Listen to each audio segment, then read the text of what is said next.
Assalamualaikum warahmatullahi wabarakatuh. Apa kabar semuanya? Mudah-mudahan sehat selalu ya. Baik, pada kesempatan hari ini Ibu akan melanjutkan materi sebelumnya mengenai penerapan ragam hias pada media tekstil. Ya, jenis serta sifat bahan tekstil dan pewarna tekstil.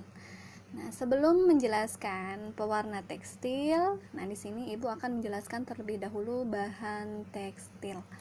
Oke, bahan tekstil alami. Nah, perlu kalian ketahui bahwa bahan tekstil ini ada yang alami, ada juga yang buatan, ya. Nah, oke, kita bahas dulu yang alami. Bahan tekstil alami ini ada 5 jenis. Yang pertama ada kapuk, kemudian ada katun, ada sutra, ada wol, dan ada goni, ya. Oke, kita bahas satu-satu. Yang pertama kapuk, ya. Kapuk ini kapuk diperoleh dari tanaman pohon randu, ya anak-anak. Jadi kapuk ini dari pohon randu. Kemudian memiliki tekstur yang halus sekali. Jadi teksturnya halus, ya.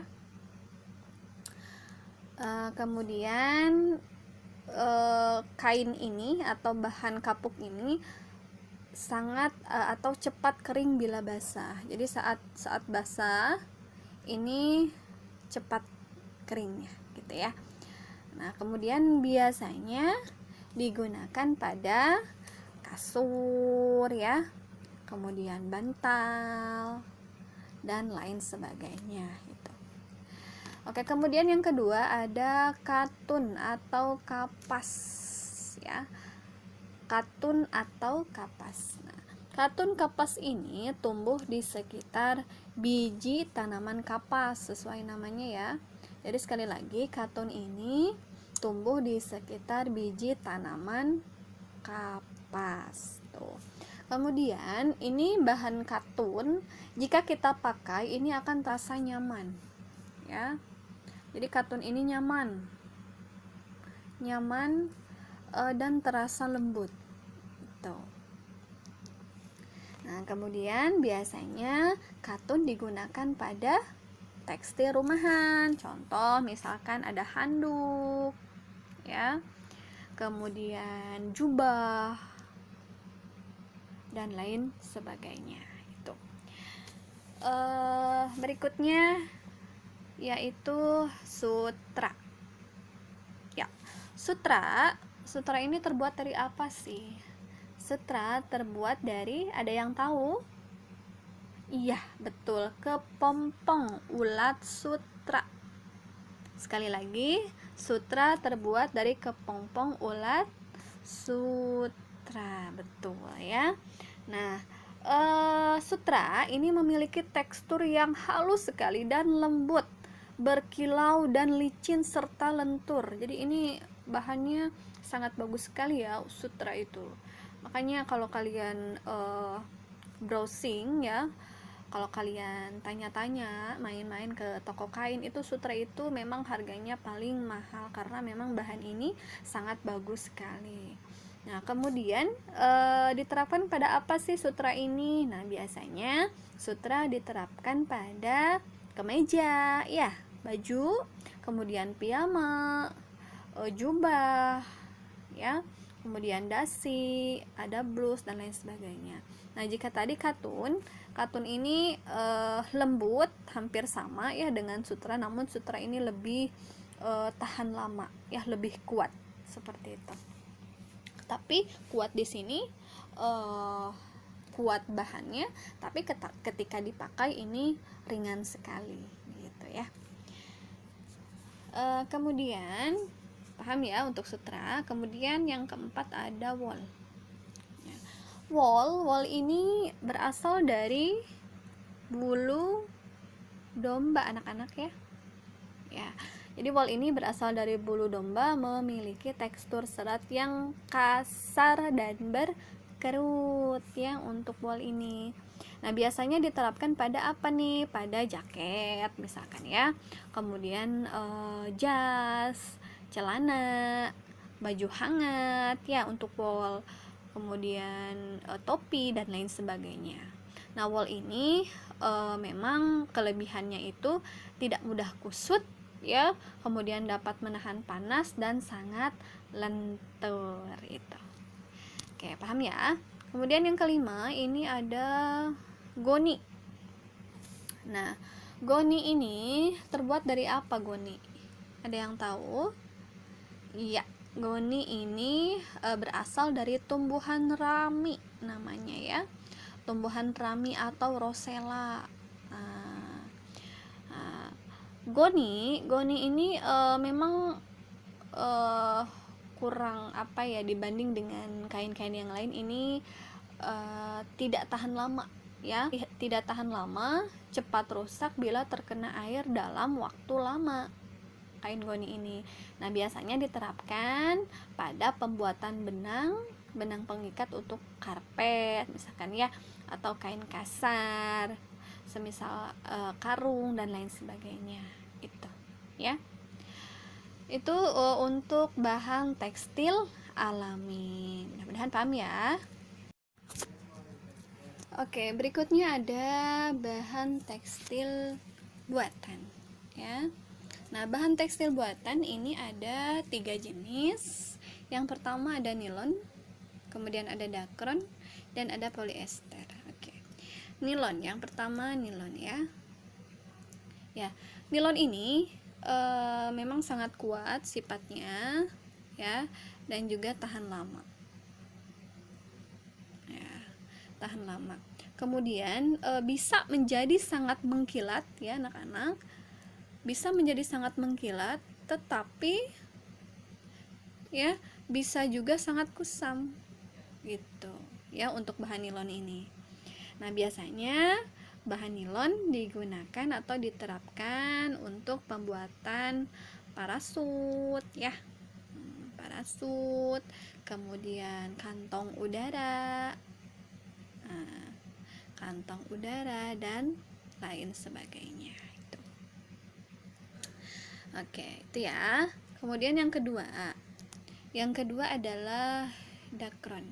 Nah, bahan tekstil buatan yang kedua itu dakron. Dakron ini sifatnya mudah dicuci. Nah, mudah dicuci. Kemudian cepat kering juga.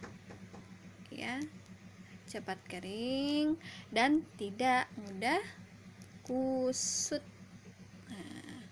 Tidak mudah kusut. Kemudian biasa digunakan pada apa nih untuk dakron ini? Ada yang tahu? Pada apa? Bantal ya. Bantal, guling dan lain sebagainya. Oke. Ya, paham ya? Jadi sekali lagi, dakron ini merupakan salah satu bahan tekstil buatan yang sifatnya mudah dicuci ya, cepat kering dan tidak mudah kusut. Biasa digunakan pada bantal, guling dan lain sebagainya. Oke, yang terakhir ada polyester. Polyester ini kekuatannya cukup baik ya. Jadi biasanya diterapkan pada pakaian tenun, kemudian kemudian rajutan, adapun kemeja, celana, jaket ya dan lain sebagainya. Tuh. Nah, untuk polyester ini bisa dibentuk ulang dengan proses pemanasan gitu ya, atau yang disebut dengan termoplastik. Oke, selanjutnya pewarna tekstil alami ya. Jadi pewarna tekstil alami ini merupakan bahan pewarna yang memang terbuat dari rempah-rempah misalkan ya, kemudian kulit buah-buahan, akar-akaran atau dedaunan dan lain sebagainya. Jadi terbuat dari bahan alam itu. Oke, di sini ada 11 jenis untuk pewarna tekstil alami ya. Yang pertama ada kunyit. Nah, jadi kunyit ini cara proses pembuatannya itu dengan merebus ya. Diparut dulu anak-anak, baru direbus sehingga nanti akan menghasilkan warna gitu ya. Jadi ketika si kain dicelupkan pada kunyit ini nanti akan menghasilkan warnanya itu warna kuning hingga jingga ya. Kemudian yang kedua ada kayu tinggi atau saga. Nah, pengolahannya itu kulit kayu dan getahnya gitu ya. Kulit kayu dan getahnya. Kemudian sama direbus dan nanti akan menghasilkan warna merah dan hitam. Ini untuk kayu tinggi ya. Kemudian yang ketiga ada kesumba. Nah, kesumba ini bentuknya biji-bijian. Prosesnya sama seperti tadi direbus, akan menghasilkan warna merah atau kuning. Itu untuk kesumba. Kemudian yang keempat ada tarum atau tom. Nah, tarum atau tom ini proses pembuatannya direndam daunnya ya. Jadi daun direndam, kemudian nanti akan menghasilkan warna. Nah, warna yang dihasilkannya itu adalah warna biru. Jadi setelah kalian merendam ya, kemudian celupkan sebuah kain. Nah, nanti dibiarkan dulu beberapa jam. Nah, nanti ketika si kainnya ini diangkat akan menghasilkan warna, yaitu warna biru gitu ya. Kemudian ada pinang. Nah, pinang ini adalah yang diambil itu dari biji buah pinang ya. Caranya itu ditumbuk halus, kemudian seperti biasa direndam ya. Nanti akan menghasilkan warna merah. Tuh. Kemudian ada selanjutnya suji. Nah, suji ini sama prosesnya, ditumbuk halus juga, akan menghasilkan warna hijau ya untuk suji. Kemudian berikutnya kulit manggis. Kulit manggis ditumbuk halus ya, proses pembuatannya. Ini yang diambil kulitnya, kulit manggisnya ya, bukan buahnya ya. Kulit manggis. Kemudian tadi ditumbuk ya, direndam. Setelah ditumbuk itu direndam dengan menggunakan etanol namanya ya. Etanol lalu dikeringkan. Nah, nanti kulit manggis ini akan menghasilkan warna biru, warna ungu, dan warna merah. Itu. Berikutnya akar mengkudu. Nah, akar mengkudu ini akarnya ya. Jadi akarnya ini seperti biasa ditumbuk, kemudian direndam. Nah, nanti akan menghasilkan warna merah kecoklatan. Tuh, merah kecoklatan. Berikutnya ada getah gambir.